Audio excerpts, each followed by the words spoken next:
Hi there guys, just did a tough run. That was really hard. It felt like I was sort of dragging another body around. That'll be all the biscuits and cakes. Yep. So excuse the wet, bedraggled hair and the wet clothing. I won't be here for long because otherwise my hands are going to get cold. How are you? I hope everyone is really, really well. And thank you so much for everyone who responded to my little ghosty series and my little London tour. It was a great thing to do. It took up the day and it was lovely to sort of focus on something. So thank you so much. My mouth is so cold. And again, lots of cheeky people were asking me about my theatre stories, and that might be for another time.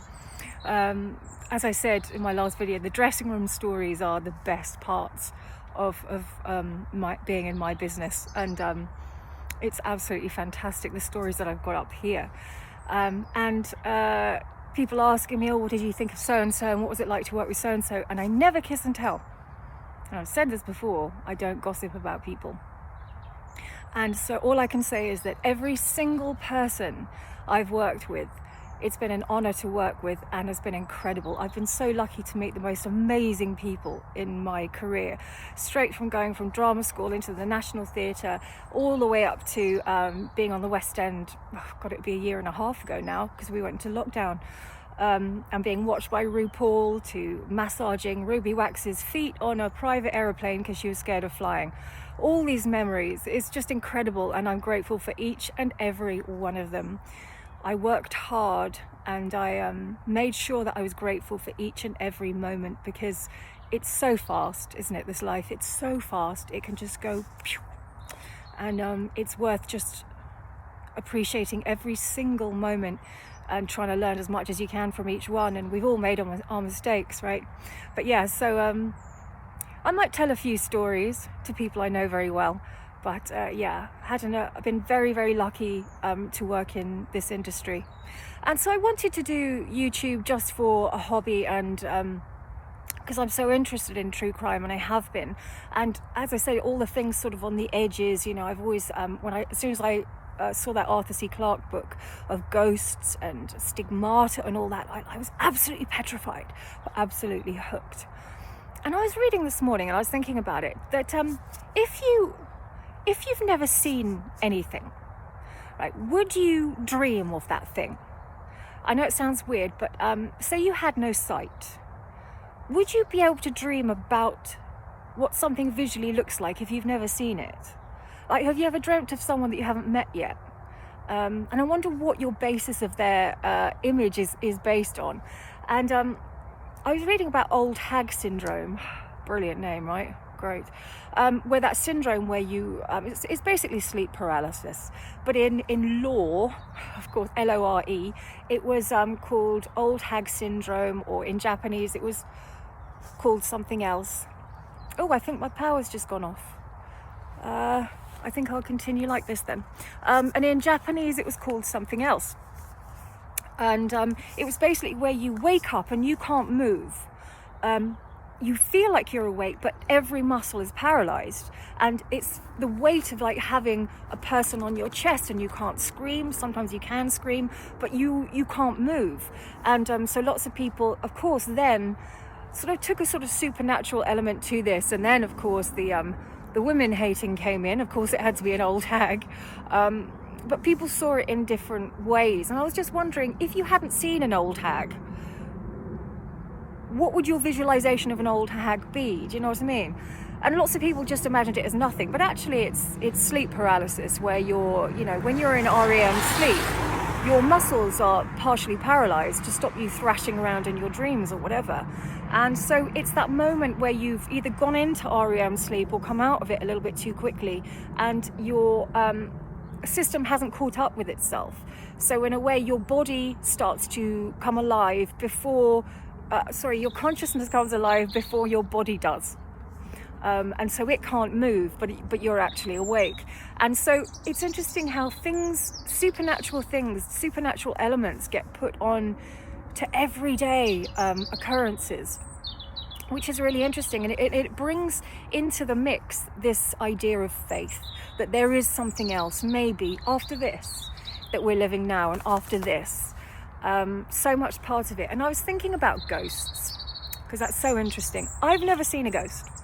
I've never had a feeling of a ghost being nearby. And I keep thinking that I don't get to see one because they know that I would absolutely poop myself and not be the same again. So maybe they haven't shown themselves to me, I don't know. But there has never been any concrete proof that there are ghosts. And people have all different explanations. This is really interesting to know what you think about what a ghost is, whether they're trapped in purgatory, whether they're trapped between here and there because they've got a purpose. And I just wanted to bring up a few points because it's actually quite interesting. That does that mean that there's sort of loads of ghosts in the air? Because there would be a lot of them, right? There's a lot of dead people. There would be a hell of a lot of ghosts. The air would be thick with them. And also I was thinking that if ghosts are in the physical realm, right, because people say they've seen them or they've heard them or they've felt them and they've experienced, that means that they're in this realm, the physical realm, right? Or they're not.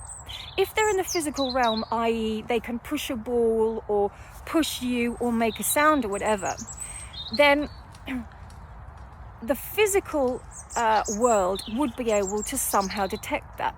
And people say, oh, well, we haven't got the means to detect it yet. But we would have the means to detect it because we have the means to detect things in the physical world. But yet no one has ever detected the presence of a ghost. They say they've seen it, they felt it, but no one has ever had concrete proof that a ghost does exist. And if they are in the physical realm, we have the technology to detect anything in the physical realm. If they're not in the physical realm, and they are sort of, in a spirit, whatever, why is it that mediums can connect to a spirit, but yet there's unsolved murders? Because if mediums and the like could connect to a spirit who's desperate to be heard, the spirit would tell them what happened. But funnily enough, no one ever does. No one ever tells the medium what the truth is or what's happened. Do they ever? A medium never says, well, I've got the truth about this. They don't, and they say, oh, well, he's very upset, whatever.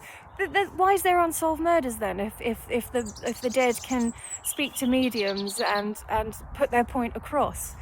And if they're clothed, these spirits, their clothing, again, it means that they're sort of in the physical realm. And just all these different questions about things like that.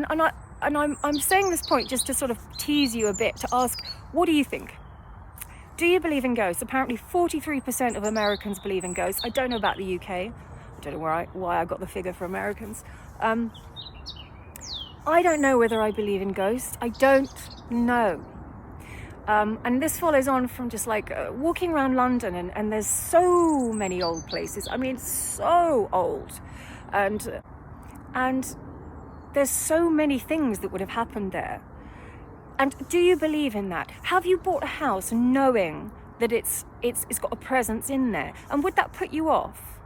Would you not buy a place because you've heard of something happening in there? Would you buy a place having heard that something is happening there? And again, have you seen anything?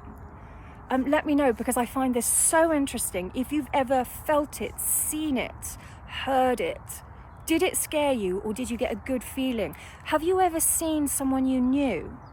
Are you a medium or a psychic? Though I don't know, a spiritual medium, I think. I'm sounding really stupid, but that's because I've been running for a long time. I'm freezing cold and I want to get all these ideas out. Okay. Have you had any of those experiences? Because it's so fascinating. And do you think that people who commit heinous crimes are more likely to be kind of stuck in purgatory and more likely to be haunting around than good people? Or is it more good people trying to tell their stories? And why, if so, why don't the good people, the people that have been killed or murdered, and I hate talking about that kind of thing, why they don't tell somebody here what happened? So interesting, guys. Thank you so much again for so much support. And I'm just being the walkie-talkie, walking and talking. Have a great day, everyone, and leave your comments below. It'd be lovely to hear from you. Bye-bye.